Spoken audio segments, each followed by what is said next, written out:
وبركاته.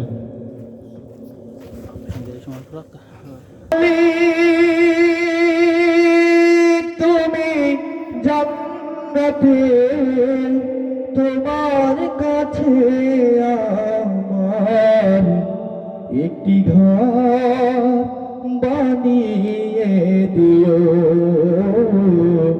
একটি ঘর বানিয়ে দিও,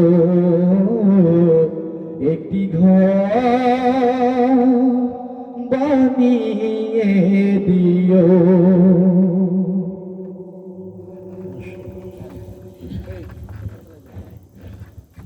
আলহামদুলিল্লাহ। সংগ্রামী তাওহীদ জনতা,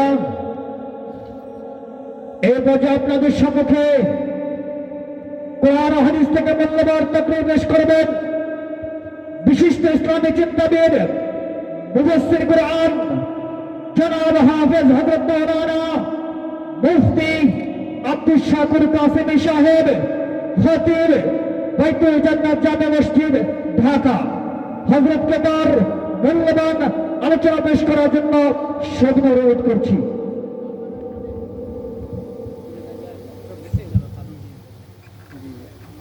আসসালামু আলাইকুম ওয়া রাহমাতুল্লাহি ওয়া বারাকাতুহু। সবাই ভালো আছেন? আজকে আমাদের এলাকায় মাহফিল, সেই হিসাবে সবাই খুশি। উপস্থিতি দেখে খুশি মনে হয় না মনে হয় আমার। এজন্য যারা এখন আমরা এদিকে সেদিকে ঘোরাফেরা করতেছি, দয়া করে মাহফিলের নির্দিষ্ট প্যান্ডেলে আমরা সবাই চলে আসি।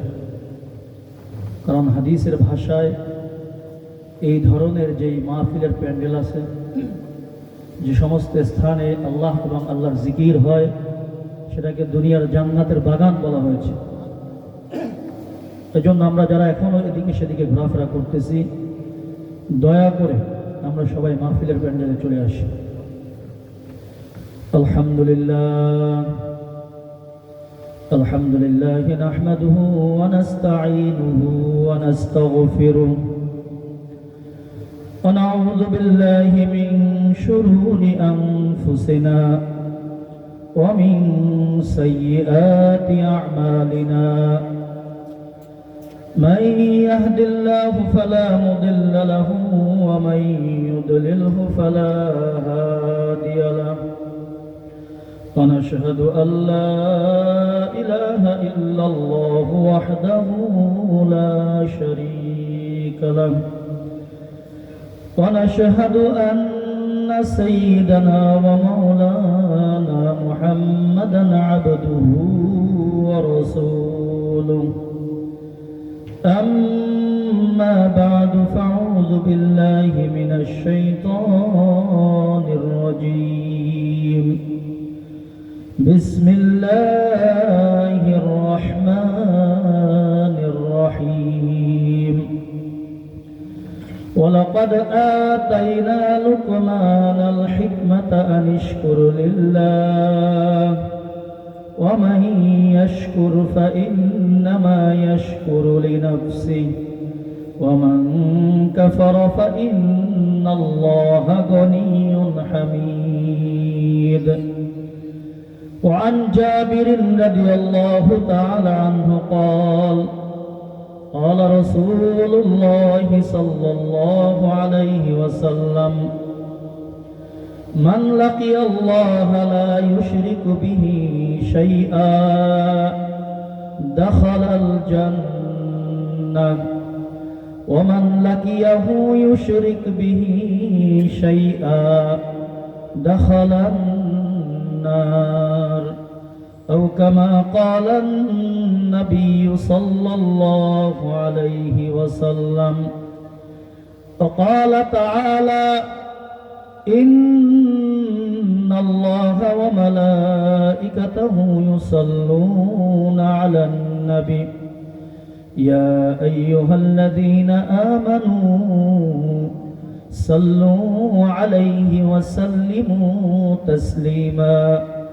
اللهم صل على محمد وعلى آل محمد كما صليت على إبراهيم وعلى آل إبراهيم إنك حميد مجيد اللهم بارك على محمد وعلى آل محمد كما باركت على إبراهيم وعلى آل إبراهيم إنك حميد مجيد بلغ العلا بكماله كشف الدجى بجماله حسنت جميع خصاله صلوا عليه وآله ये दुनिया सिर्फ जीने और मरने के लिए नहीं, ये दुनिया सिर्फ जीने और मरने के लिए नहीं, ये दुनिया तलब इश्क़ खुदा और रसूल के सिवा कुछ नहीं। बलगल उला कशफ الدجى بجماله حسنت جميع خصاله صلوا عليه وآله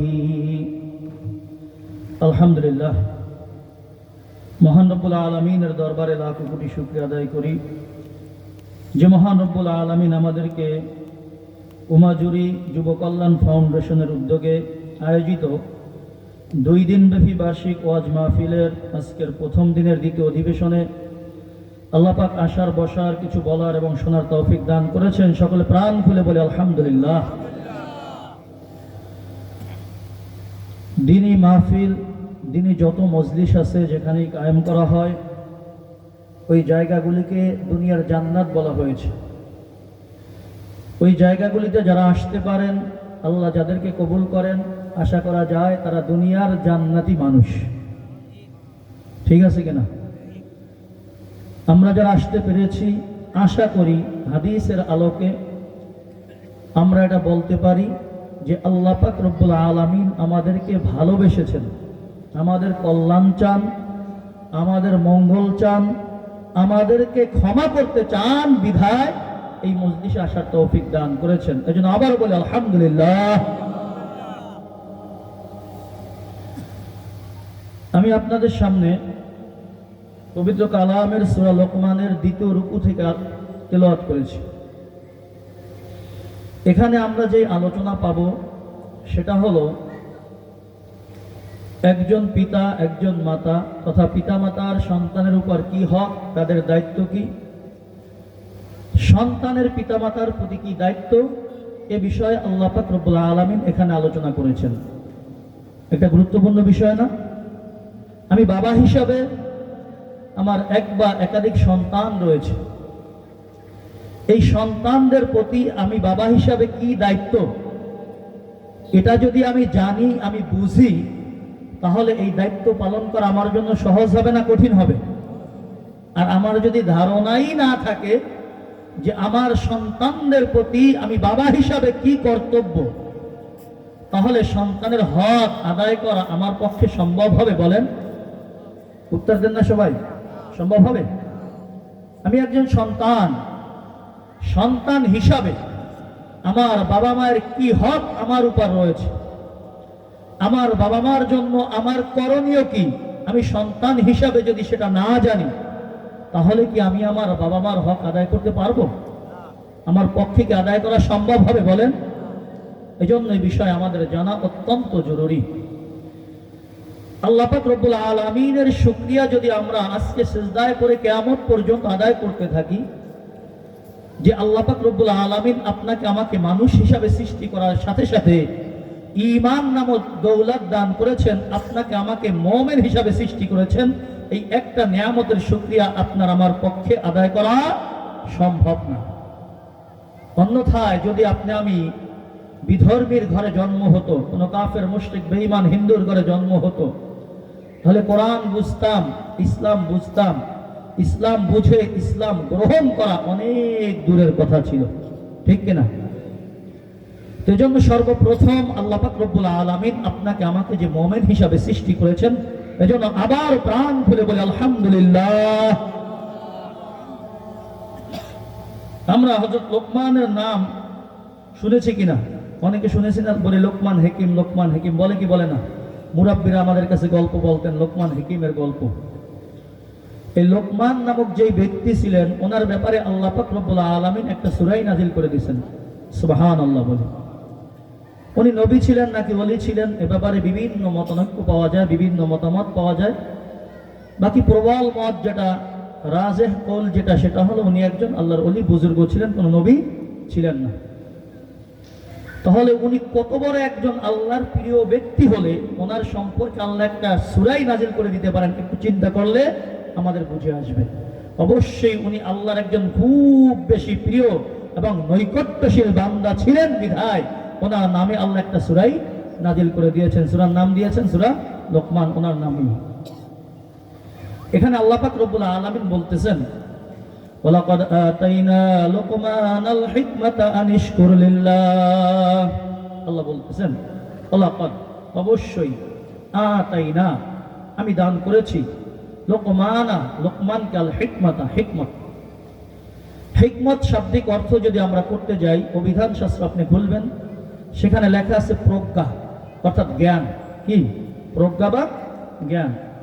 কিন্তু আপনি যখন বিভিন্ন কিতাবে দেখবেন, কোরআনের মধ্যে অন্য জায়গায় দেখবেন যে হিকমত কি অর্থে ব্যবহার হয়েছে, সেখানে দেখা যায় হিকমতের অর্থ হলো আল ইলমু বিস সাওয়াব, ইলমু বিস সাওয়াব, অর্থাৎ সত্যের জ্ঞান, সঠিক বিষয়ের জ্ঞানকে হিকমত বলা হয়। কি বললাম বলেন? সঠিক বিষয়, যেটা সঠিক। কত কিছুই তো আমরা জানি, শুনি, বোঝার চেষ্টা করি, কিন্তু আমাদের বোঝার মধ্যে, আমাদের জানার মধ্যে সবকিছুই কি সঠিক থাকে নাকি? সবকিছু সঠিক থাকে? আমি মাত্র শুনি যেটা উল্টা, একেবারে যেটা বলছে একদম পুরোপুরি উল্টাটা আমি শুনি, উল্টাটা জানি, এমন হয় না। তো ইলম বিস সাওয়াব, অর্থাৎ সঠিক বিষয়ের জ্ঞানকে বলা হয় হিকমত। নাম্বার 2, আল হিকমাতু ইলমুশ শারাঈ ওয়াল আহকাম। হিকমত বলা হয় শরীয়তের জ্ঞান, শরীয়তের বিধি বিধানের জ্ঞানকে বলা হয় হিকমত। তাহলে আল্লাহ পাক রব্বুল আলামিন হযরত লোকমানকে ওনার জামানায় যেই নবী ছিলেন বা ওনার পূর্বে যেই নবী ছিলেন, এই নবীর শরীয়তের যেই জ্ঞান আছে, এই জ্ঞান আল্লাহ পাক রব্বুল আলামিন তাকে দান করেছিলেন। সাথে সাথে আল্লাহ পাক রব্বুল আলামিন বলতেছেন আনিশকুর লিল্লাহ। এই যে আল্লাহ পাক রব্বুল আলামিন জ্ঞান দান করেন, জ্ঞান কে দান করেন বলেন? আপনার আমার বুঝ শক্তি কে দান করছেন বলেন? মেধা শক্তি কে দান করেছেন বলেন? আল্লাহ দান করছেন।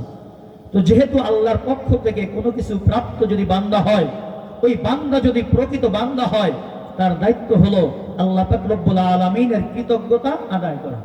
তো আল্লাহ বলতেছেন আনিশকুর লিল্লাহ, যে আমার কৃতজ্ঞতা আদায় করো। বাকি কেউ যদি কৃতজ্ঞতা আদায় করে, কেউ যদি শুকরিয়া আদায় করে নিয়ামত পাওয়ার পরে, এই শুকরিয়া আদায় করার কারণে আল্লাহ পাক রব্বুল আলামিনের অনেক লাভ হয়, বিষয়টা এমন নয়। বরং যেই বান্দা নিয়ামত পাওয়ার পরে কৃতজ্ঞতা আদায় করে, ওই বান্দা নিজেরই উপকার করে কৃতজ্ঞতা আদায় করে।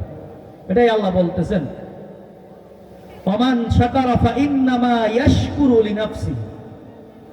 যেই ব্যক্তি কোনো নিয়ামত পাওয়ার পরে কৃতজ্ঞতা আদায় করে, শুকরিয়া আদায় করে, আলহামদুলিল্লাহ বলে, আল্লাহ যেই নিয়ামত দান করেছেন এই নিয়ামতের সঠিক ব্যবহারের চেষ্টা করে। কৃতজ্ঞতা আদায় শুধু আলহামদুলিল্লাহর মধ্যে সীমাবদ্ধ নয়। আল্লাহ আমাকে সুস্থ রেখেছেন, আমি আলহামদুলিল্লাহ বললাম, এটাই কৃতজ্ঞতা আদায় হয়ে গেল, বিষয়টা এমন নয়। বরং বান্দা এই সুস্থতাকে সঠিক কাজে ব্যবহার করে, আল্লাহর দেখানো রাস্তায় ব্যবহার করে, আল্লাহ যেই কাজকে জায়েজ বলেছেন, যেই কাজ করার নির্দেশ দিয়েছেন, এই কাজে যদি সুস্থতা ব্যবহার করা হয়, তাহলে এটা হবে সুস্থতার শুকরিয়া আদায়। বুঝে আসছে?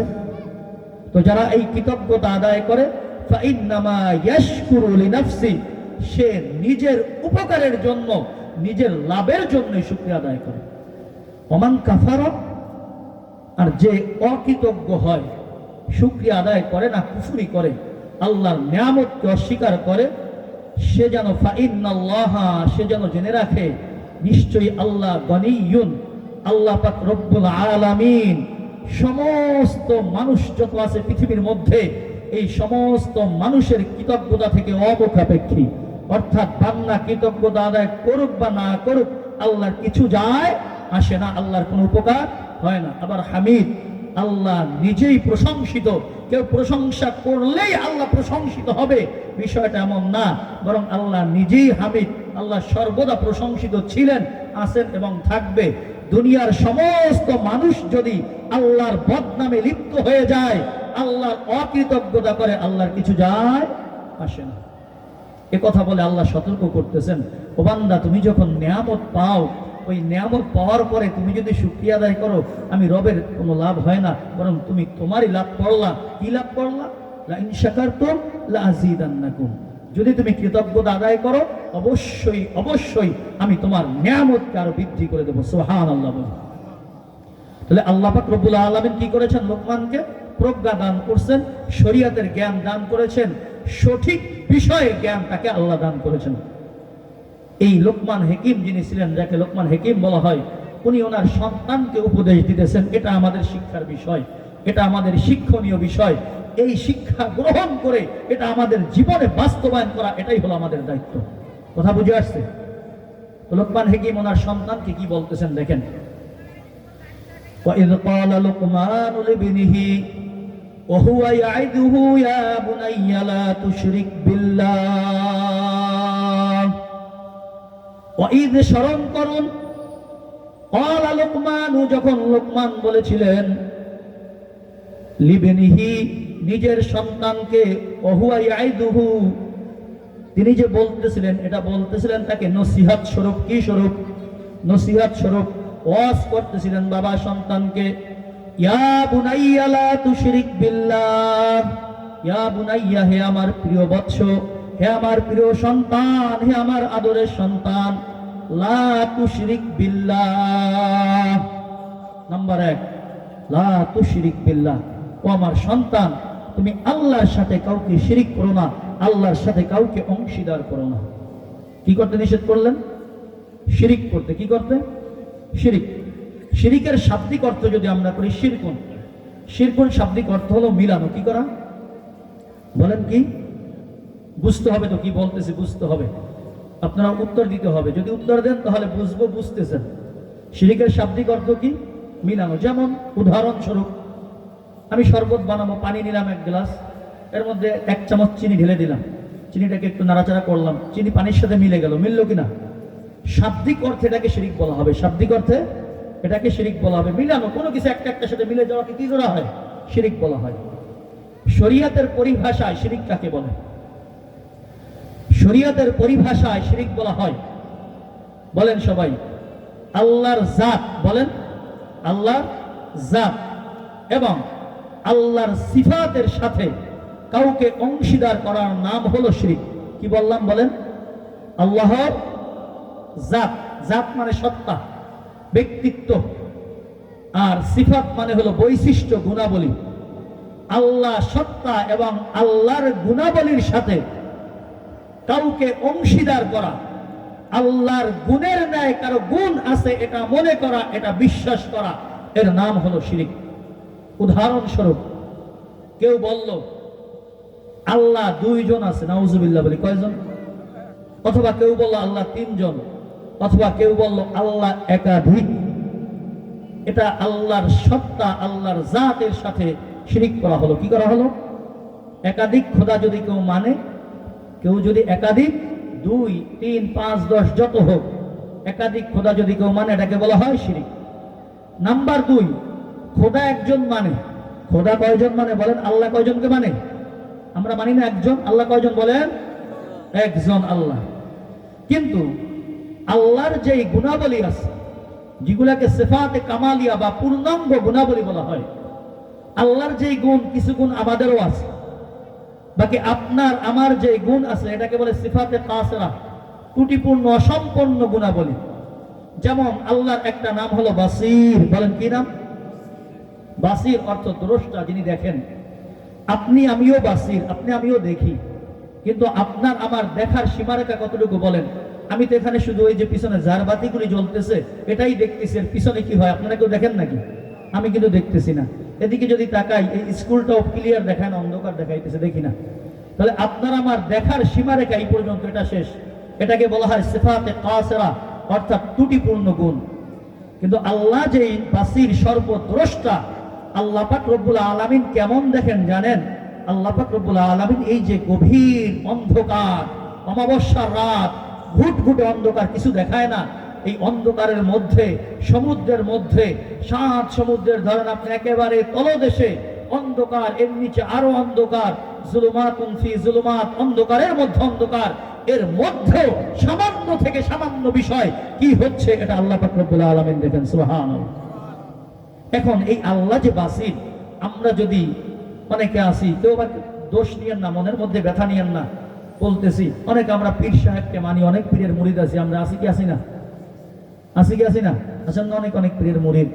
আমি যদি মনে করি আমার পীর সাহেবের বাড়ি ধরেন ফরিদপুর, আমার পীর সাহেবের বাড়ি চট্টগ্রাম, ওনার বাড়ি চাঁদপুর, আর আমার বাড়ি হলো উমাজুরি, আমি এই উমাজুরি আমার বাসায় বসে কি করি, এটা আমার পীর সাহেব ওনার খানকায় বসে দেখেন।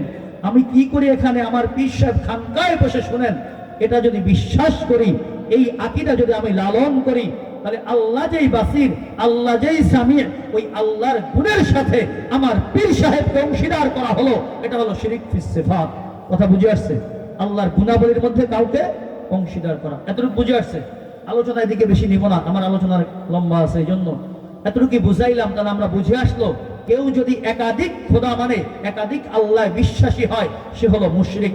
কেউ যদি আল্লাহর যেই গুণাবলী, যেই গুণগুলি আল্লাহর সাথে সীমাবদ্ধ, ওই গুণ দুনিয়ার কারো জন্য, চাই মানুষ হোক, পশু হোক, গাছ হোক, পাথর হোক, কাউকে যদি এর অংশীদার মনে করে, আল্লাহর গুণের সমকক্ষ মনে করে, এটা হলো আল্লাহর সিফাত, আল্লাহর গুণের মধ্যে শিরিক করা। তাহলে লোকমান কি করলেন? তার সন্তানকে উপদেশ দিতেছেন। এটা কিসের সাথে সম্পর্ক?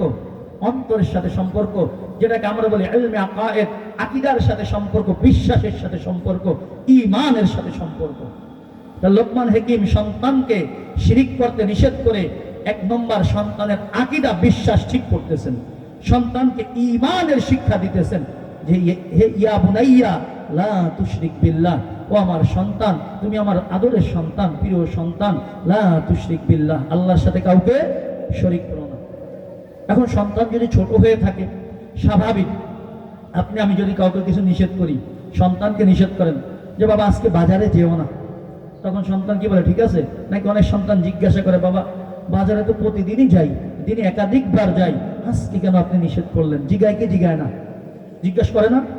কথা বলতেছেন, উত্তর দেন, আওয়াজ করে উত্তর দেন। জিগায় কি জিগায় না? হয়তো সন্তান জিজ্ঞাসা করেছেন বাবাকে, ও বাবা আল্লাহর সাথে শরীক করতে নিষেধ করলেন, কারণটা কি, শিরিকটা কি?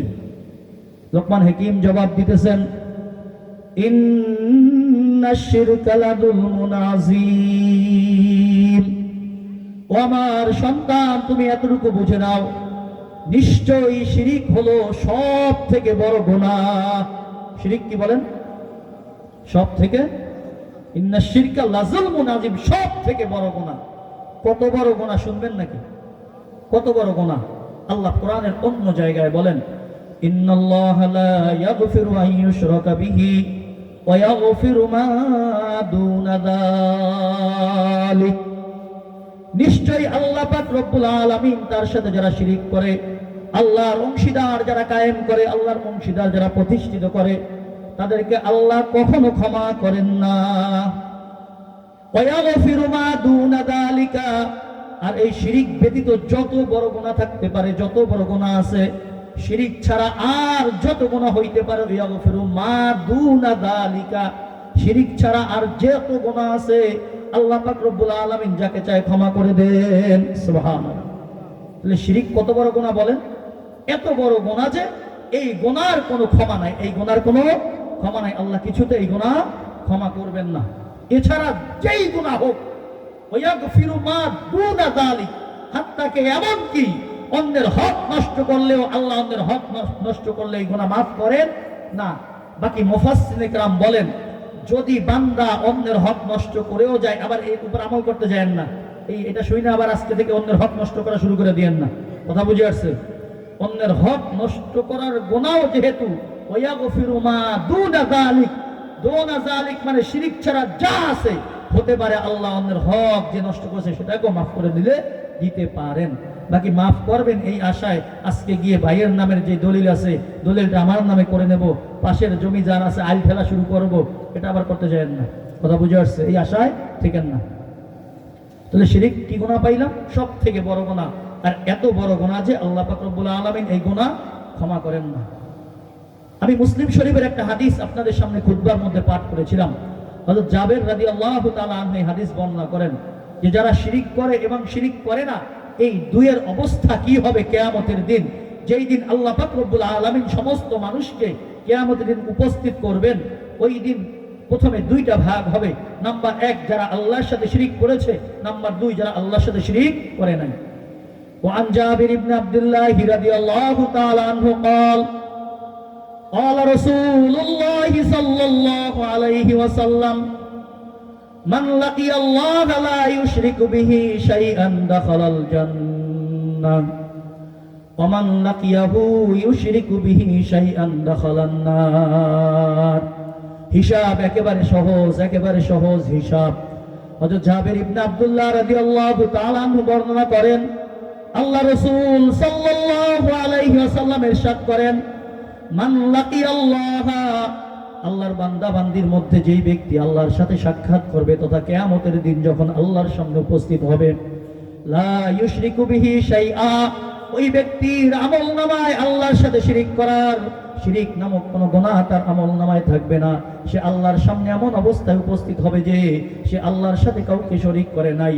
রাসূল বলতেছেন দাখালাল জান্নাহ, সুবহানাল্লাহ বলি। তার হিসাব হলো সে সরাসরি জান্নাতে চলে যাবে। সুবহান। ওমান লাকিয়াহু ইউশরিকু বিহি শাইআ, আর যেই বান্দা যেই বান্দি কিয়ামতের দিন আল্লাহর সামনে এই অবস্থায় উপস্থিত হবে যে সে আল্লাহর সাথে কাউকে শরীক করেছেন, দাখালান নার, সে সরাসরি জাহান্নামে চলে যাবে। নাউযুবিল্লাহ। তাহলে হিসাব সহজ, বুঝে আসছে? যে শিরিক করলো সে বলছে দাখালাল জান্নাহ, সে যে শিরিক করে নাই দাখালাল জান্নাহ, সে জান্নাতে। আর যে শিরিক করলো ওর কোনো হিসাব নেওয়ার দরকার নেই, আমল নামায় কি আছে দেখা দরকার নেই। গুনাহ আছে একটা, কয়টা? শিরিক করছে। বাকি কি করেছে না করেছে, জীবনে কোনো নেক আমল করেছে কিনা, দান সাদকা করেছে কিনা, এটা আর কোনো দেখা দেখি হবে না। ও শিরিক করেছে, ওর আমল নামায় শিরিক পাওয়া গেছে, ডাইরেক্ট জাহান্নাম। নাউযুবিল্লাহ। এজন্য আল্লাহ শুকরিয়া আদায় করি যে মহান রব্বুল আলামিন, হুজুর আমার উস্তাদ কিন্তু ছোটবেলা হুজুরের কাছে আলিফ শিখছেন। আল্লাহ হুজুরের নেক হাত দারাজ করে সকলে বলেন আমিন। তো এজন্য যার আমলে শিরিক পাওয়া যাবে তার আর কোনো হিসাব লাগবে না, সে সরাসরি জাহান্নামে। আর যে শিরিক করলো না, শিরিক মুক্ত ইবাদত যার, আল্লাহর সামনে গেল কাউকে সাথে শিরিক করে নাই, ওই ব্যক্তি অটোমেটিক কোথায় চলে যাবে? জান্নাতে চলে যাবে। যে আল্লাহ আমাদেরকে সৃষ্টি করলেন, এই নিয়ামত দান করলেন, ওই আল্লাহর সাথে সাক্ষাৎ করতে আপনার আমার মন চায় না? কথা বলেন না?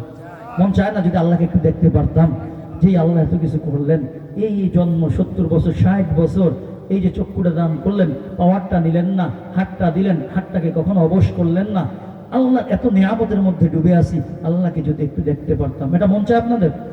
মন চায় নাকি? মন সবার চায়। যারা আল্লাহর সাথে কাউকে শরীক করবে, আল্লাহর সাথে সাক্ষাৎ করার জন্য আল্লাহ দুইটা শর্ত দিচ্ছে। যদি কেউ আল্লাহর সাক্ষাৎ পেতে চায় দুইটা কাজ করতে হবে, বেশি না। কয়টা কাজ বলেন? দুইটা কাজ। কয়টা কাজ? দুইটা কাজ যদি কেউ করতে পারে সে আল্লাহর সাক্ষাৎ পাবে কিয়ামতে ইনশাআল্লাহ। আল্লাহ বলতেছেন, ফামান কানা ইয়ারজু লিকাআ রাব্বিহি ফালইআমাল আমালান সালিহা ওয়ালা ইউশরিক লিইবাদাতিহি আহাদা। আল্লাহ বলতেছেন দুইটা কাজ দিয়েছেন। 1 নম্বর, যদি আল্লাহর সাক্ষাৎ পেতে চাও, যে আল্লাহ তোমাকে এত নিয়ামত দিল, ওই আল্লাহর সাক্ষাৎটা যদি পেতে চাও দুইটা কাজ করবা। 1 নম্বর নেক আমল। কি আমল? আমালান সালিহা। নেক আমল কি আমল? আমলে সালিহা কাকে বলে?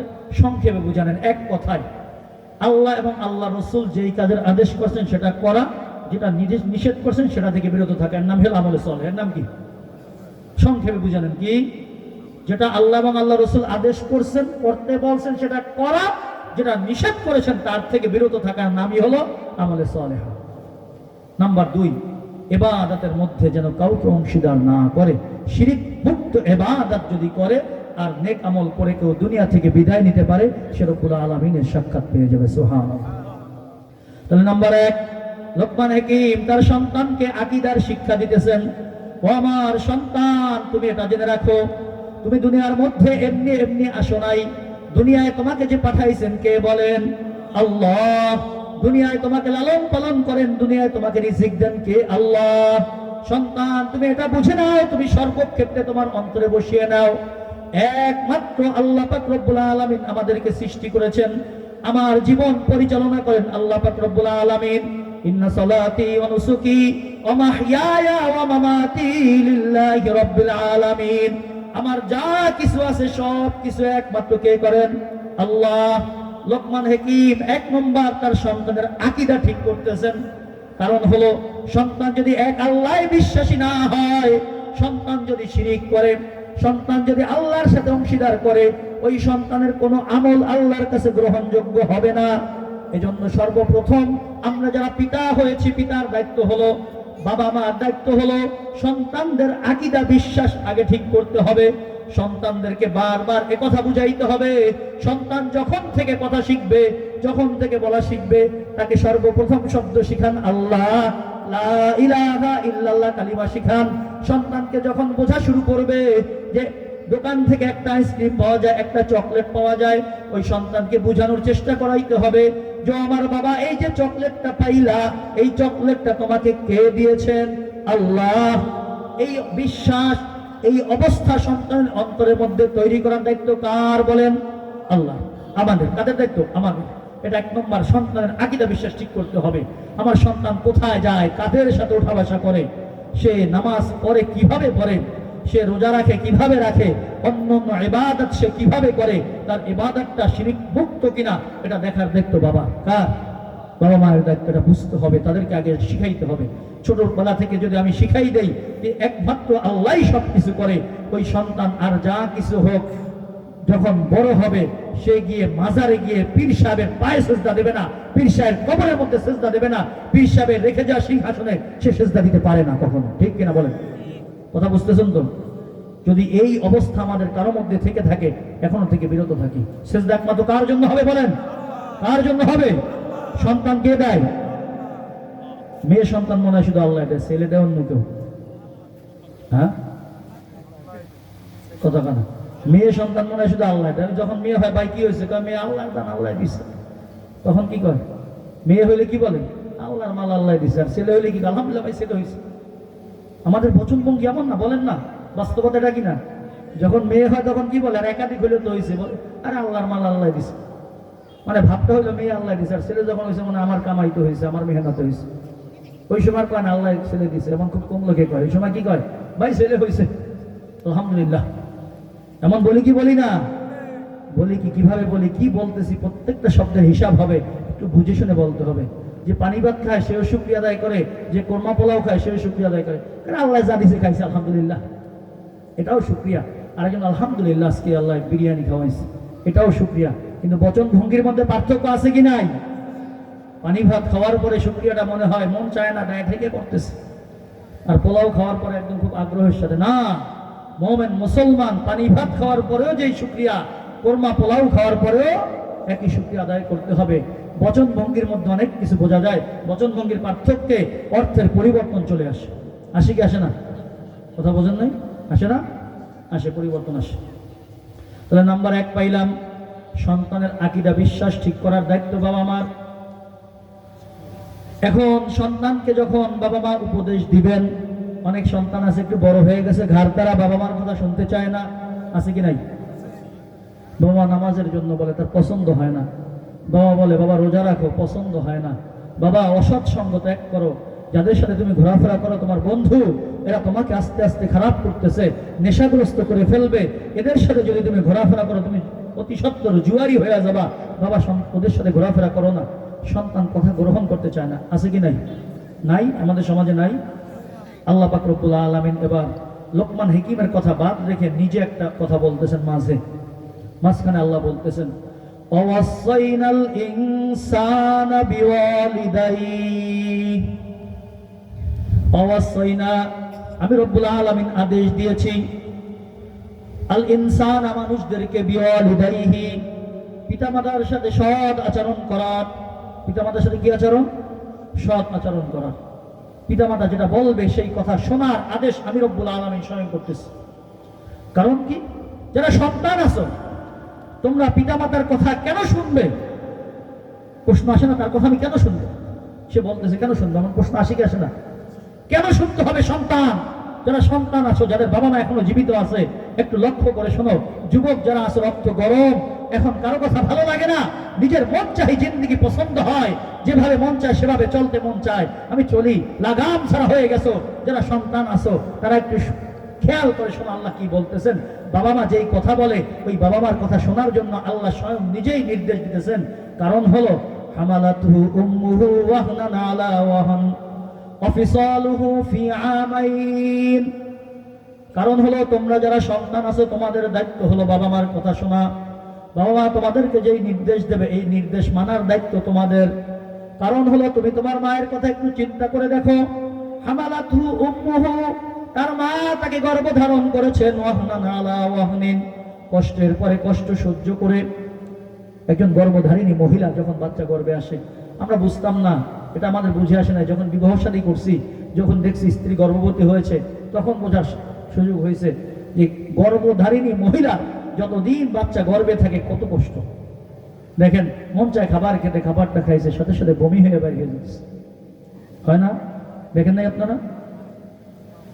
ওই মা রাত্রে ঘুমাইতে পারে না, বাচ্চা লাথি মারে, চিক দিয়ে উঠে বসে পড়ে, আবার একটু শুইতে যায়, আবার লাথি মারে, আবার লাথি মারে। ডাক্তাররা বলে ঘন্টায় কমাস কম 10 বার লাথি মারলে বাচ্চা সুস্থ আছে বলা যায়, বা কম বেশি, কেউ বলছে 20 বার।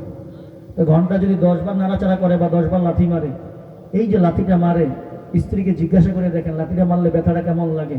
অনেক স্ত্রী বলে মনে হয় কলিজাটা ছিঁড়ে যাচ্ছে, মনে হয়। ও সন্তানেরা, যারা আজকে সন্তান, গায়ে শক্তি হয়েছে, বাবা মা তোমাকে লালন পালন করেছে, আজকে তুমি 12 বছরের যুবক, 14 বছরের যুবক, 20 বছরের যুবক, 30 বছরের যুবক, আজকে বাবা মার কষ্ট তোমার কাছে কষ্ট মনে হয় না। তুমি মনে করো আমি নিজে কামাই করতে সক্ষম, আমি বাবা মার কথা কেন শুনবো? ও সন্তান, তুমি শুনে রাখো, ওই তোমার মা তোমাকে কষ্টর পরে কষ্ট সহ্য করে তোমাকে জন্ম দিয়েছে। যখন বাচ্চা প্রস্রাব করে, একটা বাচ্চা যখন জন্মগ্রহণ করে, হাদিসের মধ্যে আসছে, হযরত খাদিজাকে রাসূল জিজ্ঞাসা করছিলেন, ও খাদিজা, যখন বাচ্চা হয় কষ্টটা কেমন হয় বাচ্চা সন্তান প্রস্রাবের? খাদিজা উত্তর দিয়েছিলেন, এই যে মক্কার পাহাড় আছে, একটা পাহাড় যদি আমি খাদিজার বুকে রাখা হয়, এই পাহাড়টা রাখলে এর চাপে, এর ভারে আমার খাদিজার যে কষ্ট না হতো, এই সন্তান প্রস্রাব করার সময় এর থেকে আরো বেশি কষ্ট আমার কাছে অনুভব হয়। সুবহানাল্লাহ। তোমার ওই মা তোমাকে কষ্টের পরে কষ্ট সহ্য করে তোমাকে গর্ভে ধারণ করেছেন, গর্ভে ধারণ করার পরে আবার কষ্ট করে তোমাকে জন্ম দিয়েছেন। জন্ম দেওয়ার পরে মায়ের কষ্ট শেষ হয় নাই। আল্লাহ পাক রব্বুল আলামিন সিস্টেম করে দিয়েছেন, অফিসালুহু ফি আমাইন, 2 বছর যাবত মায়ের রক্ত থেকে প্রস্তুত হওয়া দুধ তুমি পান করেছো।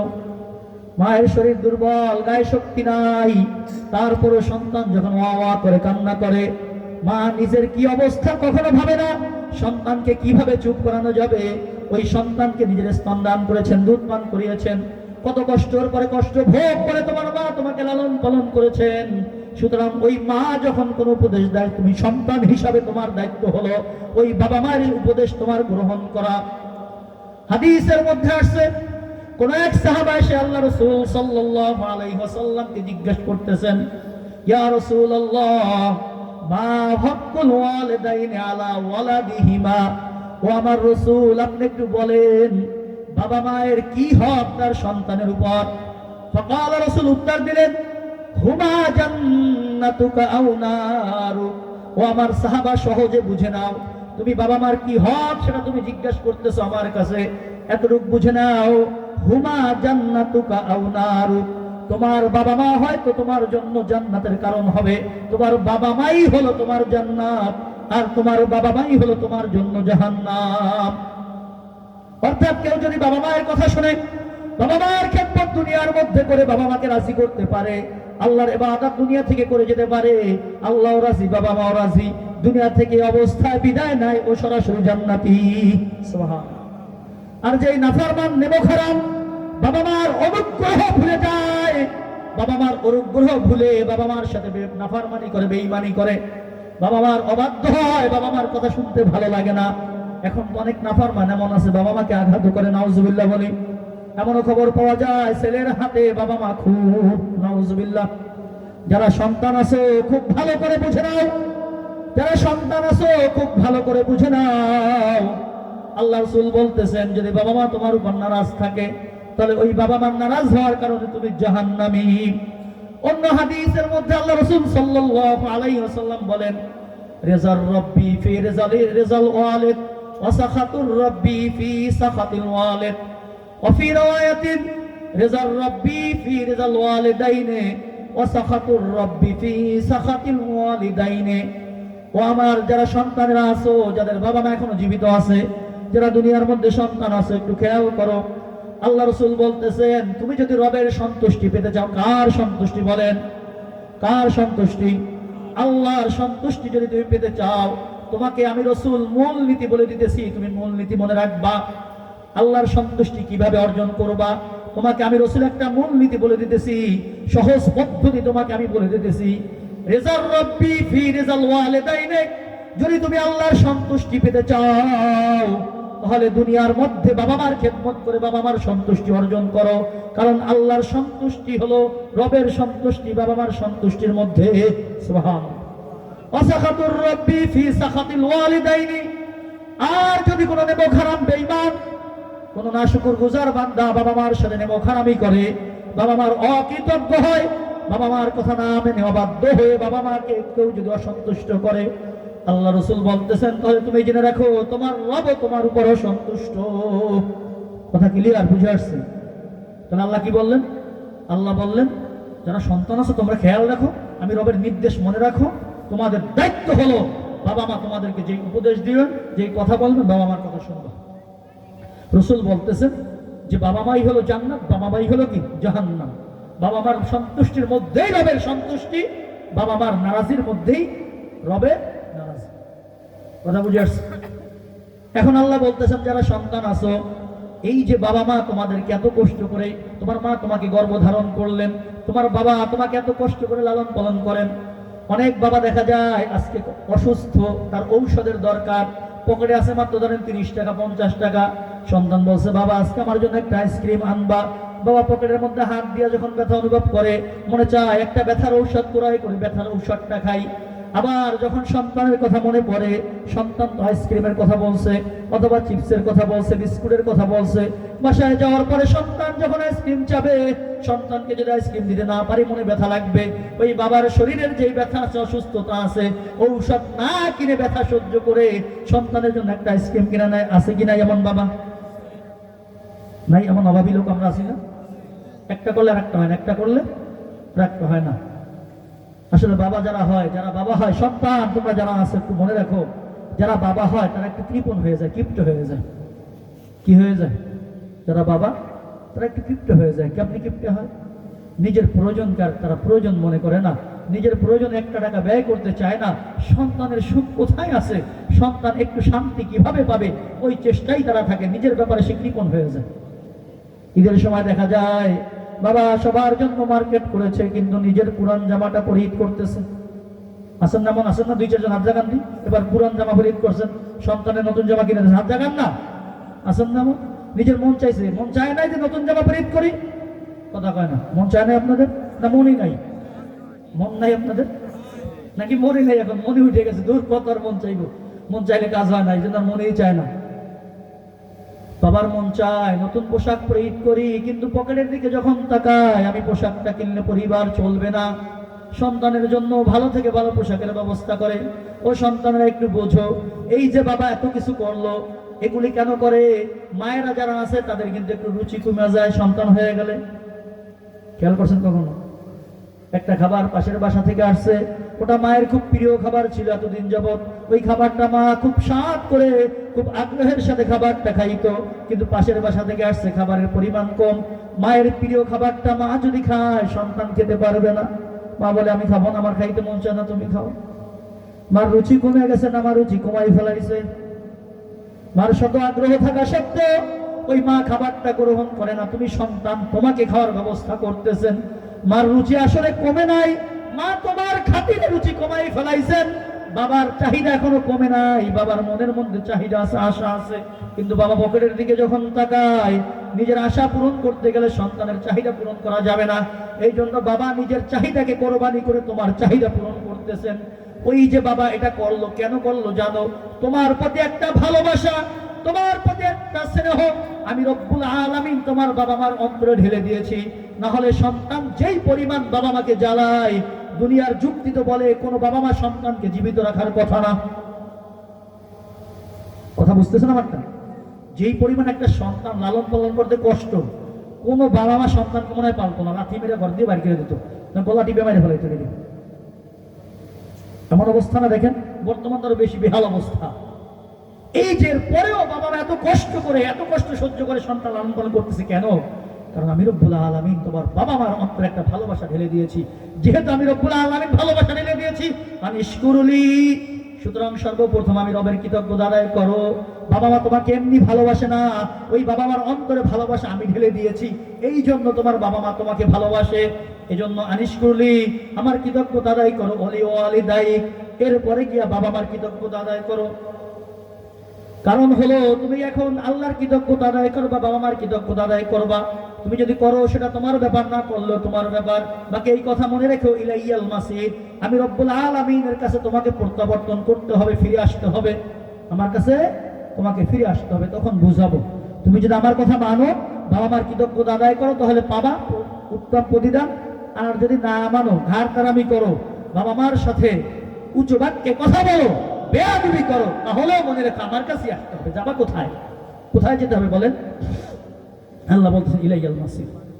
এখন বাবা মার কথা তো শুনতে বললেন, সব বাবা মা মনে হয় সন্তানদেরকে ভালো কথাই বলে, নাকি উল্টাপাল্টা কথাও বলে?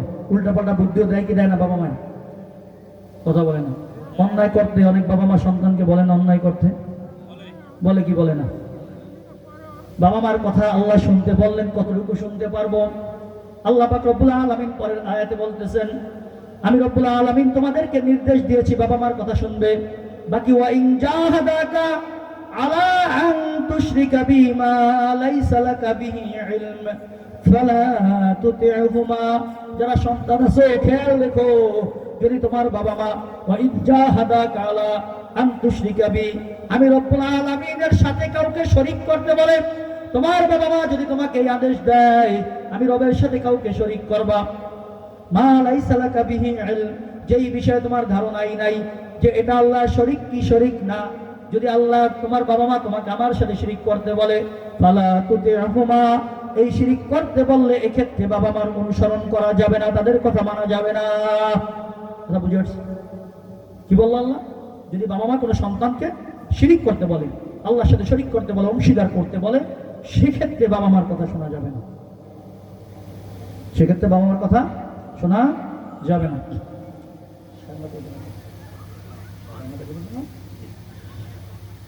তাহলে শিরিক করতে বললে সে কথা শোনা যাবে না। তাহলে এই আয়াত যদি এতটুকু আমরা সামনে রাখি, আল্লাহ বলছেন বাবা মা যদি শিরিক করতে বলে তাহলে শিরিক করা যাবে না, তার মানে হলো অন্য যা কিছু বলবে সব করা যাবে।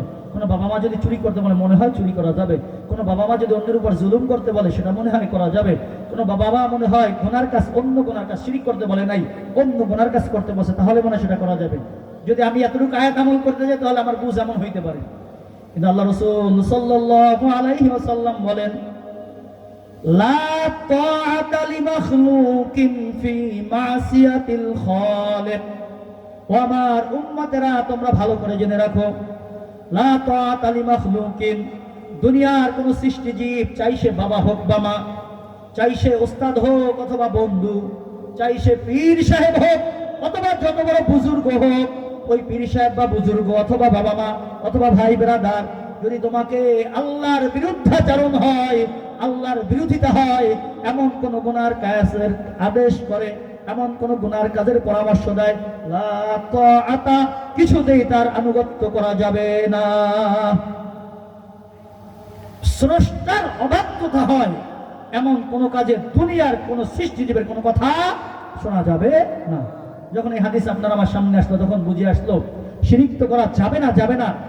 অন্যায়মূলক যত কাজ আছে, শরীয়ত যেটাকে গুনার কাজ বলছে, এই ধরনের কোনো গুনার কাজের আদেশ যদি বাবা মা করে সেটা করা যাবে না।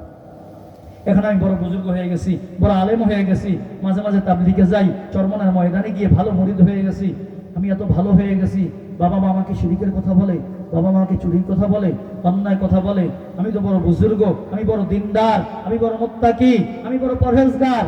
এখন বাবা মা যখন গুনার কাজ বলে তখন বাবা মার সাথে ঝাড়ি দেবো, তুমি কি বলতেছো, গুনার কাজ করতে বলো, এমন করা যাবে কি যাবে না? এ ব্যাপারে আল্লাহ কি বলেন? সামনে আল্লাহ বলতেছেন, দেখো তোমার বাবা মা যদি তোমাকে অন্য অন্য গুনার কথা বাতিয়ে দিলাম, যদি শিরিকের মতো গুনাহ করতে বলে, সেক্ষেত্রে তোমার করণীয় হলো ফালা তুতিহুমা, বাবা মা গুনার কাজের কথা বলে তাদের অনুসরণ করা যাবে না, তাদের কথা মানা যাবে না। বাকি যেহেতু বাবা মা তাদের সম্মান সর্বোচ্চ দুনিয়ার মধ্যে, এজন্য খেয়াল রেখো, ওয়াসাহিবুহুমা ফিদ দুনিয়া মারুফা, তোমার বাবা মা তোমাকে যেই কাজের আদেশ করুক না কেন, যদি ভালো কাজের আদেশ করে তোমার দায়িত্ব হলো সেটা মানা, যদি গুনার কাজের আদেশ করে গুনার কাজের আদেশ শোনা যাবে না। কারণ রাসূল বলেছেন লা তাআতা লিমাখলুকিন, দুনিয়ার কোনো সৃষ্টিজীবের কথা গুনার কাজে শোনা যাবে না। বাকি বাবা মা যখন এই গুনার কাজের আদেশ করবে তাদের কথা তো শুনবা না, এই কথা শোনা যাবে না। বাকি তাদের সাথে বেয়াদবিমূলক কোনো ধরনের কোনো আচরণ করা যাবে না। ওয়াসাহিবুহুমা ফিদ দুনিয়া মারুফা, দুনিয়ার মধ্যে যতদিন বাবা মা আছে, চাই তোমার বাবা মা মুশরিক হোক অথবা কাফের হোক, ওই বাবা মার সাথে দুনিয়ার সাথে সৎ আচরণের সাথে জীবন যাপন করতে হবে। সুবহানাল্লাহ, ওয়াসাহিবুহুমা ফিদ দুনিয়া মারুফ।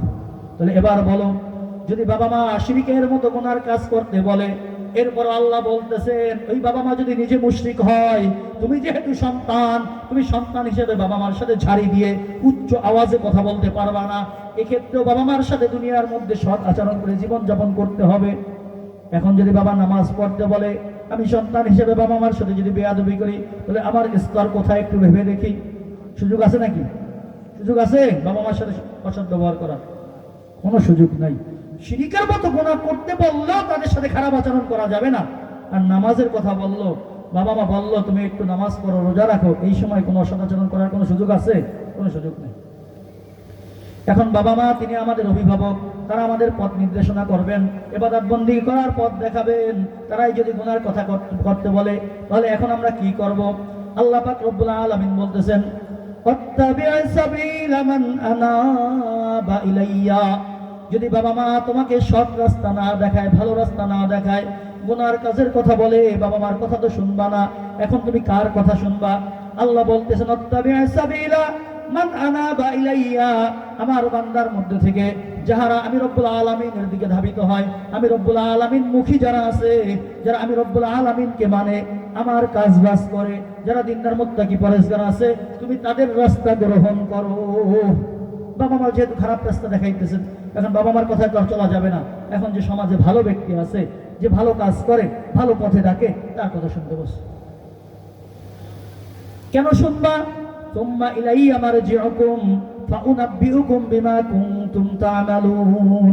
আবার আল্লাহ বলতেছেন, ও আমার বান্দারা, যারা সন্তান আছো, তোমাদেরকে বাবা মার কথা শুনতে বললাম, বাবা মা গুনার কথা করতে বললে বিরত থাকতে বললাম। যদি এই কাজ করো তাহলে তোমরা জেনে রাখো, এর কারণ হলো এরপরে যখন তুমি মারা যাবা, মারা যাওয়ার পরে আমি রব্বুল আলামিনের কাছে ফিরে আসবা। আমার কাছে যখন ফিরে আসবা, তোমার দুনিয়ার আমল যা আছে এই ব্যাপারে আমি রব্বুল আলামিন তোমাকে অবহিত করব, জানাবো। তুমি যদি বাবা মার কথা শুনো, ভালো কথা শুনে ভালো কাজ করো, এর প্রতিদান তুমি আমার কাছে পাইবা। আর যদি বাবা মার অবাধ্য হও, বাবা মার বিরুদ্ধাচরণ করো, বাবা মার সাথে বেয়াদবি করো, তাহলে এর যে পরিণাম আছে, খারাপ পরিণাম, এটাও আমার কাছে পাবা। কথা বুঝে আসছে? তাহলে মাঝখানে আল্লাহ কি বললেন? একটু উপদেশ দিলেন, যারা সন্তান আছো তোমাদের দায়িত্ব বাবা মার কথা শোনা। এখন বাবা মার কথা কোনটা শুনবা কোনটা শুনবা না সেটাও আল্লাহ বলেন। বুঝে আসছে আমাদের আলোচনা? বুঝে আসছে সবার? আবার লোকমান হাকিমের সন্তানের যে উপদেশ, সেখানে আল্লাহ ফিরে যাইতেছেন। আল্লাহ বলতেছেন, ইয়া বুনাইয়া ইন্নাহা ইন তাকুম মিসকালা হাববাতিন মিন খারদাল ফাতাকুন ফি সাখরাতিন আও ফিস সামাওয়াতি আও ফিল আরদি ইয়াতি বিহাল্লাহ। আমার সন্তান লোকমান হাকিম তার সন্তানকে বলতেছেন, ও আমার সন্তান, তুমি জেনে রাখো, আল্লাহ পাক রব্বুল আলামিনের সাথে তোমাকে শিরিক করতে নিষেধ করলাম। তুমি দুনিয়ার মধ্যে যা কিছু করবা, ইন্নাহা ইন তাকুম মিসকালা হাববাতিন মিন খারদাল, যদি সেটা একটা সরিষার দানা পরিমাণ হয়, কি পরিমাণ বলেন? সরিষার দানা পরিমাণ হয়, ফাতাকুম ফি সাখরাতিন, অথবা ওই সরিষার দানা পরিমাণ ওই জিনিসটা যদি কোনো বিশাল পাথর খণ্ডের মধ্যে থাকে, আও ফিস সামাওয়াতি, অথবা সাত আসমানের কোনো প্রান্তে থাকে, আও ফিল আরদি, অথবা সাত জমিনের কোথাও থাকে, ইয়াতি বিহাল্লাহ, আল্লাহ পাক রব্বুল আলামিন কিয়ামতের দিন তোমার এই আমলকে উপস্থিত করবেন। সূরা জিলজিলের মধ্যে আল্লাহ বলেন, ফামান ইয়ামাল মিসকালা যাররাতিন খায়রান ইয়ারা ওয়া মান ইয়ামাল মিসকালা যাররাতিন শাররান ইয়ারা। যাররা পরিমাণ নেক আমল করলে সেটা উপস্থিত পাওয়া যাবে, যাররা পরিমাণ বদ আমল করলে সেটা আল্লাহ পাক রব্বুল আলামিন কিয়ামতের দিন আপনাকে আমাকে দেখাবেন। এটাই লোকমান হাকিম সন্তানকে বুঝাইতেছেন, সন্তান তুমি বুঝে রাখো, দুনিয়ার মধ্যে যা কিছু করো তুমি মনে করো গভীর রাতে রুমের মধ্যে দরজা বন্ধ করে অনেক গুনাহ করি, অন্ধকার রজনীতে অনেক গুনাহ করি, কেউ দেখে না। সন্তান এটা মনে করার কোনো সুযোগ নাই, কারণ আল্লাহ পাক রব্বুল আলামিন হলেন সামিউম বাসীর, সর্বশ্রোতা সর্বদ্রষ্টা। ক্ষীণ থেকে ক্ষীণ আওয়াজ শোনেন, সূক্ষ্ম থেকে সূক্ষ্ম বিষয় তিনি দেখেন। এজন্য তুমি দুনিয়ার মধ্যে যা কিছু করবা সব তার পাশে উপস্থিত পাবা। এটা সন্তানকে বুঝাইতে হবে, বাবা তুমি যা করো প্রত্যেকটা জিনিসের হিসাব কার কাছে দিতে হবে? আল্লাহর কাছে দিতে হবে। এটা সন্তানকে বুঝাইতে হবে, সন্তানের অন্তরের মধ্যে বসাই দিতে হবে যে দুনিয়ার মধ্যে তুমি আমি যা করি সব কিছুর হিসাব আল্লাহর কাছে পুঙ্খানুপুঙ্খানু হবে। পারবো কি পারবো না বুঝাইতে সন্তানেরকে? 2 নম্বর। 3 নম্বর, এবার যখন সন্তানের আকীদা বিশ্বাস ঠিক হয়ে গেল, সন্তান যখন বুঝতে পারলো আমি যা করবো তা আল্লাহর কাছে পাবো, আমি ভালো করলে পাবো, খারাপ করলে আল্লাহর কাছে উপস্থিত থাকবে, আকীদাটা ঠিক হয়ে গেল, বিশ্বাস ঠিক হয়ে গেল, ঈমান সন্তানের মজবুত হয়ে গেল। এখন ঈমানের পর সন্তানের দায়িত্ব হলো আমল, ইবাদত। এবার লোকমান হাকিম তার সন্তানকে বলতেছেন, ইয়া বুনাইয়া আকিমিস সালাত, হে আমার সন্তান, তোমার যখন আকীদা বিশ্বাস ঠিক হয়ে গেল, তুমি বুঝলা আল্লাহ ছাড়া কোনো মাবুদ নাই, তুমি যখন জানলা যা কিছু করবো সব আল্লাহর কাছে উপস্থিত হবে, সব কিছুর হিসাব আল্লাহর কাছে দিতে হবে, এখন তোমার দায়িত্ব হলো তুমি নামাজ কায়েম করো। কি করো? নামাজ কায়েম করো, নামাজ সঠিকভাবে পালন করো। ইকামাতে সালাত হলো উত্তম রূপে নামাজ পড়া। কেমন নামাজ? হযরত ওমর রাদিয়াল্লাহু তাআলা আনহু বর্ণনা করেন, মান তাওয়াদ্দা ফা আহসানাল ওযুআ মান তাওয়াজ্জা ফা আহসানাত তুহুরা, যেই ব্যক্তি ওযু করলো, উত্তম রূপে ওযু করলো, সুম্মা সাল্লা রাকাতাইনে, এরপরে মাত্র 2 রাকাত নামাজ পড়ছে। 2 রাকাত নামাজ কিভাবে পড়লো? ইউকবিলু আলাইহিমা বিকলবিহি ওয়া ওয়াজহিহি, এই অবস্থা সে নামাজ পড়লো যে তার অন্তরটা একমাত্র আল্লাহমুখী, সে একমাত্র আল্লাহর জন্যই নামাজটা পড়ছে, দুনিয়ার কাউকে দেখানোর জন্য না, কোনো লৌকিকতার জন্য না। আল্লাহ রাসূল বলেন, ওয়াজাবাত লাহুল জান্নাহ। সুবহানাল্লাহ বলি। যদি দুনিয়ার মধ্যে কেউ উত্তম রূপে উঁচু করে মাত্র 2 রাকাত নামাজ এমন পড়তে পারে যেই নামাজের মধ্যে আল্লাহ ছাড়া আর কিছু ছিল না, যেই নামাজের মধ্যে দুনিয়ার কাউকে দেখানো ছিল না, যেই নামাজের মধ্যে চুলকানি ছিল না, যেই নামাজের মধ্যে মশা মারা ছিল না, যেই নামাজের মধ্যে দোকানের হিসাব ছিল না, যেই নামাজের মধ্যে সন্তানের হিসাব ছিল না, একমাত্র আল্লাহর জন্য যদি 2 রাকাত নামাজ পড়তে পারে, আমার রাসূল বলতেছেন ওয়াজাবাত লাহুল জান্নাহ, আমার ওই উম্মতের জন্য জান্নাত ওয়াজিব হয়ে যায়। সুবহানাল্লাহ। নামাজ কায়েম করো, সুন্দরভাবে নামাজ পড়ো। ওয়া'মুর বিল মা'রুফ ওয়া আনহা আনিল মুনকার। ও সন্তান, এখন তুমি যখন নামাজ পড়বা, তোমার ইবাদত ঠিক হয়ে গেল, তুমি নিজে নামাজ পড়তেছো খুব ভালো, তুমি 5 ওয়াক্ত নামাজ পড়ো, তোমার দায়িত্ব এখানে শেষ না। সন্তান রে আমার, তুমি যখন ঠিক হয়ে যাবা, তুমি যখন ভালো হবা, সমাজের লোকজনেরও দায়িত্ব তোমার জিম্মায় আছে, তোমার সন্তানাদি যারা আছে তাদের দায়িত্ব তোমার ঘরে চলে আসে। এবার আমার সন্তান, তুমি জেনে রাখো, তুমি যখন নামাজ পড়বে, ইবাদত করবা, তোমার একার ইবাদত করলে চলবে না। এখন তোমার দায়িত্ব হলো সমাজকে ঠিক করা, এখন তোমার দায়িত্ব হলো গ্রামকে ঠিক করা, এখন তোমার দায়িত্ব হলো তোমার পরিবারকে ঠিক করা, দেশকে ঠিক করা, রাষ্ট্রকে ঠিক করার দায়িত্ব তোমার। ও সন্তান, তুমি যখন ইবাদত গুজার হয়ে যাবা, এখন তোমার দায়িত্ব হলো ইয়া বুনাইয়া আকিমিস সালাত ওয়া'মুর বিল মা'রুফ। সন্তান, এখন তুমি মানুষদেরকে সৎ কাজে আদেশ করো, ওয়ানহা আনিল মুনকার, এবং অসৎ কাজে নিষেধ করো। সমাজের মধ্যে মানুষ যদি অসৎ কাজে লিপ্ত হয়, ওই মানুষদেরকে অসৎ কাজে বাধা দাও। সমাজের মধ্যে বিবাহের মধ্যে গায়ে হলুদ নামে গান বাজনার আয়োজন করে, তোমার শক্তি থাকলে ওই গান বাজনার বক্স তুমি ভেঙে ফেলাও, সেটাকে তুমি বাধা দাও। সমাজের মধ্যে বেদাত চালু হয়ে গেছে, মানুষ বেদাত করে, মাজারের মধ্যে সেজদা দেয়। সন্তান, তুমি এই অসৎ কাজে নিষেধ করো, এটা তোমার দায়িত্ব। সমাজ এখন ঠিক করার দায়িত্ব তোমার। এখন লোকমান হাকিম বলতেছে, বাবা তুমি যখন মানুষকে সৎ কাজে আদেশ করবা, অসৎ কাজে নিষেধ করবা, তুমি মনের মধ্যে এটা রাখো না। তুমি যখন ভালো কাজে দাওয়াত দিবা, সবাই মনে হয় হাসি মুখে তোমার দাওয়াত গ্রহণ করবে, এটা তুমি মনে করো না। লোকমান হাকিম সন্তানকে বুঝাইতেছে, তুমি যখন সৎ কাজে আদেশ দিবা, সমাজের মানুষকে যখন খারাপ কাজে বাধা দিবা, যখনই বাধা দিবা সাথে সাথে একটা শ্রেণীর লোক দাঁড়াই যাবে তোমার বিরুদ্ধে, তোমাকে আঘাত করার চেষ্টা করবে, শারীরিক আঘাত, মানসিক আঘাত, মামলা হামলা, বিভিন্ন বিপদ আপদ তোমার উপর আসবে। এই যে বিপদ আপদ আসবে, অসবির আলা মা আসাবাক, ও আমার সন্তান, তুমি যখন সমাজে ভালো কাজ করতে যাবা, খারাপ কাজে মানুষ বাধা দেয় না, কিন্তু যখন ভালো কাজ করে, একজন ব্যক্তি যখন ভালো কাজে বাধা দেয়, তার শত্রুর অভাব হয় না। লোকমান হাকিম বুঝাইতেছে, তোমরা যারা সমাজ সংস্কারক আছো, যারা সমাজের মধ্যে ভালো কাজের আদেশ দিবা, যারা নেক কাজের আদেশ দিবা, তোমরা এটা মনে করো না তুমি দাওয়াত দেওয়ার সাথে সাথে সবাই তোমার দাওয়াত গ্রহণ করবে, না না না। তুমি যখনই দাওয়াত দিবা, একটা শ্রেণীর লোক তোমার বিরুদ্ধে দাঁড়াইয়া যাবে, তোমার উপরে বিভিন্ন বিপদ আপদ আসবে। এই বিপদ আপদে তোমাকে ধৈর্য ধারণ করতে হবে। আর এই বিপদ আপদে ধৈর্য ধারণ করা, ইন্না যালিকা মিন আজমিল উমুর, এটা বড় একটা দৃঢ়তার কাজ, সবাই পারে না। বহুত লোক আছে তিন চিল্লায় যায়, প্রথম আসে, আইসা এক সপ্তাহ লেখা দাওয়াত দেয়, মানুষ তিরস্কার করে, দাওয়াত ছাইড়া দেয়, দেয় কি দেয় না? আরে খাইছে হুজুর হয়ে গেছে, বড় বুজুর্গ হয়ে গেছে, দাওয়াত ছেড়ে দেয়, কি লেগা মানুষের তিরস্কারে বইরা। লোকমান হাকিম বুঝে দিয়েছে, বাবা তুমি যখন দাওয়াত দিবা, সবাই কিন্তু হাসি মুখে গ্রহণ করবে না, এক শ্রেণীর লোক তোমাকে তিরস্কার করবে, এক শ্রেণীর লোক তোমার উপর হামলা করার চেষ্টা করবে। এই হামলা মামলায় তুমি ধৈর্য ধারণ করো, আর ধৈর্য ধারণ করা সবার পক্ষে সম্ভব না। ইন্না যালিকা মিন আজমিল উমুর। এরপরে তুমি যখন মানুষের সাথে মিলবা, সমাজে মিলবা, সমাজে মানুষের দাওয়াত দিবা, তোমার চলন বলন কেমন হতে হবে? লোকমান হাকিম বুঝাইতেছে, বাবা তুমি এখন তাবলিগে গেছো, তুমি আলেম হয়ে গেছো, সমাজে আইসা খুব এমন করে চলো, অহংকার করে না চলো, হ্যাডাম নিয়ে চলো, আমি অনেক বড় হয়ে গেছে, এইভাবে যদি চলো তোমার কথা কেউ মানবে না। মানবে নাকি? অহংকার যারা করে তার কাছে কেউ যায়? লোকমান হাকিম বলতেছে, ওয়ালা তুসাইর খাদ্দাকা লিন্নাস ওয়ালা তামশি ফিল আরদি মারহা। ও আমার সন্তান, সমাজে তোমাকে চলতে হবে, মানুষ সামাজিক প্রাণী, সমাজের মধ্যে চলতে হবে, মানুষের সাথে তোমার ওঠা বসা হবে, মানুষের সাথে যখন কথা বলবা, ওয়ালা তুসাইর খাদ্দাকা, খাদ্দুন মানে এই গাল। অনেকে আছে যখন কেউ কথা বলে আরেক দিকে তাকাই বলে, ভাই ভালো আছেন? হ্যাঁ ভালো আছি, মানে কেয়ারই করে না, একজন যে আসছে এটা কি করে না, কেয়ারই করে না।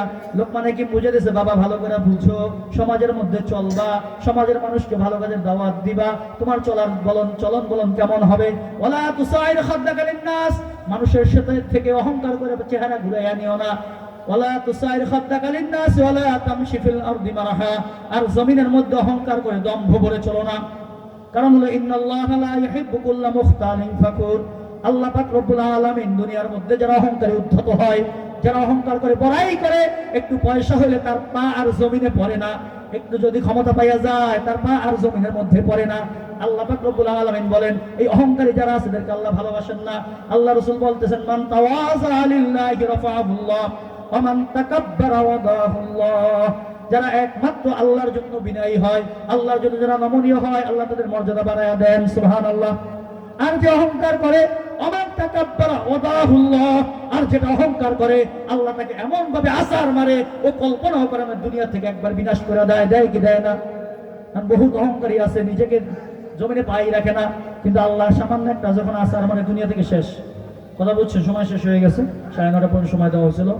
আল্লাহ পাক রব্বুল আলামিন আমাদেরকে যা কিছু শুনলাম, যা কিছু বললাম, আল্লাহ আমাদেরকে বেশি বেশি আমল করার তৌফিক দান করে, সকলে বলে আমিন।